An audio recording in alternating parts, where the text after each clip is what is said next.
Curiosamente me he dado cuenta que la palabra malandro prácticamente está en desuso y bajo el ambiente actual que vivimos me parece oportuno ponerla de nuevo en circulación. Ya saben que a veces me encanta darles estos caramelos culturales y filosóficos para hacer más amena nuestra desgracia. Por eso el título de esta nada humilde videocolumna.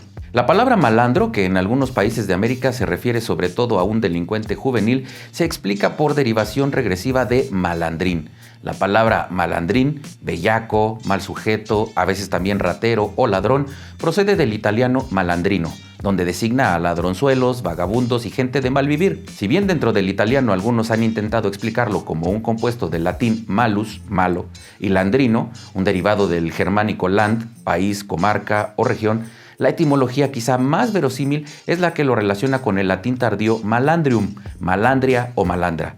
En concreto, malandria o malandra es utilizado en el siglo I después de Cristo y se refiere a una especie de lepra, sarna o roña común a los hombres y a los caballos. Malandrinus aludiría en origen, pues, a un sarnoso o medio leproso que, apartado de la sociedad, sobrevive vagabundeando en bandas y con actividades reales o atribuidas como el hurto o el atraco. Dicho lo anterior, es por todo sabido que la inmensa mayoría de los políticos mexicanos tienen la ambición de trepar la escalera del sistema solo para lograr saciar su hambre de dinero y poder, porque lo último que les importa es contribuir al desarrollo del país y mucho menos de sus ciudadanos. Unos más cínicos, unos más discretos, pero al final son lo mismo, por más que lo disfracen y quieran hacerse pasar por aves que no manchan su blanco plumaje aunque anden en el fango.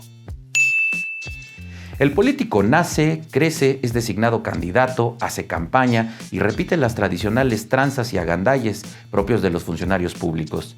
Funcionarios públicos que gobiernan con las patas, endeudan a su país o a su entidad federativa, se roban hasta los clips y las ligas. Y cuando los exhiben en los medios de comunicación y en las redes sociales, los funcionarios corruptos niegan todo, se victimizan y culpan a quien se pueda. Desde Hernán Cortés, pasando por los gringos y los empresarios, hasta latas de cerveza y aspas de lavadora para cubrir sus corruptelas e ineptitudes. Pero eso sí, cuando a estos personajes les llega el agua al cuello, piden licencia, se dan a la fuga, se amparan o pagan unos meses de cárcel y los jueces de siempre, sus cuates, los exoneran. El mismo ciclo se repetirá con otros actores políticos, tal es la mecánica nacional de los políticos mexicanos. Y no dudo que de otros países, pero aquí en México me consta. Esta tradición política saqueadora ha sido repetida en innumerables generaciones de políticos.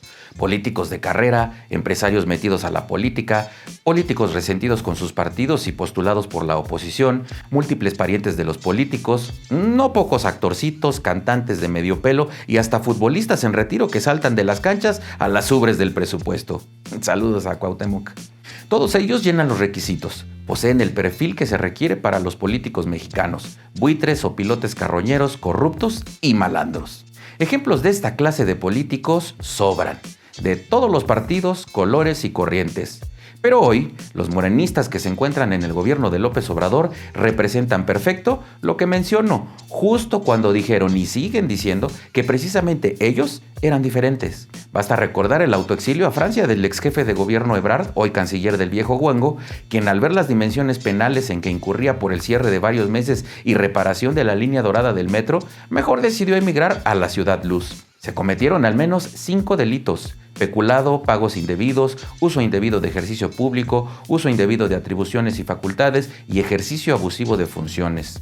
Claudia Sheinbaum y su responsabilidad en la desgracia del colegio Rebsamen, así como las tragedias del metro de la Ciudad de México que han costado vidas gracias a la falta de mantenimiento, porque la prioridad es hacer actos anticipados de campaña con el dinero de millones de ciudadanos. Pero eso sí, se siente atacada, se hace la víctima y dice que todo es producto de una campaña en su contra, montando un despliegue de elementos de la Guardia Nacional en las estaciones del metro, que hacen más falta para la seguridad de los ciudadanos que estar levantando latas de cerveza en las vías. Ya sin mencionar que montó un show en la alcaldía Cuauhtémoc para evidenciar, según ella, la campaña en su contra. Que por cierto, he visto los trípticos y no dicen una sola mentira, ¿eh? Yo creo que hasta mando a imprimir unos yo. Bueno, Pues estos corruptos cómplices de López Obrador, quienes han ayudado al macuspano a saquear las arcas públicas de México, pretenden gobernar al país. Y podría mencionar a muchos más, la lista es extensa. Está la ratera Delfina Gómez, que pretende gobernar el Estado de México después de rasurar el sueldo de trabajadores de Texcoco cuando ella estuvo al frente de ese municipio.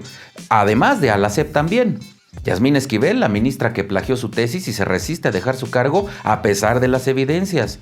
Diputados y senadores serviles que solo votan lo que les ordenan desde Palacio Nacional para mantener su hueso. Alcaldes coludidos con el crimen organizado. En fin. Pero nada de esto pasaría si no fuera solapado y o orquestado por el malandro mayor, aquel que insiste que no es igual a los anteriores, aquel que dice que su gobierno es humanista, que ha aceptado que apoyar a los pobres solo es por estrategia política, que cínicamente brinda su apoyo a criminales y muestra lazos con sus familiares, que no le importan las vidas de menores con cáncer, que no castiga la impunidad y que al contrario, deja que sus cercanos abusen del poder, en especial su propia familia. Todos ellos poseedores de notables características de malandros, unas garras muy afiladas que les sirven para el robo, el hurto y la rapiña. Se criaron con malandros, estudiaron para malandros y finalmente ejercen como malandros. Roban y hurtan, hurtan y roban, sin parar hasta el final. Andrés Manuel, Pío, Martín, Felipa, José Ramón, Andy, Gonzalo. ¡Qué bonita familia! Sin duda el viejo guango sí ha hecho historia. Dirán lo que quieran, pero lo ha logrado. El sexenio más violento y de complicidad con el crimen organizado, el sexenio con más inflación, el sexenio con más fallecidos, el sexenio sin crecimiento económico, el sexenio de la militarización, el sexenio del desempleo, el sexenio con más pobres, el sexenio con más corrupción, cinismo e impunidad. En una frase, el sexenio de la casta de malandros. Déjame tus opiniones en la caja de comentarios. Suscríbete, dale like y presiona la campana para recibir notificaciones. Soy Luis Berman, nos vemos en Por qué, aquí por Atypical TV.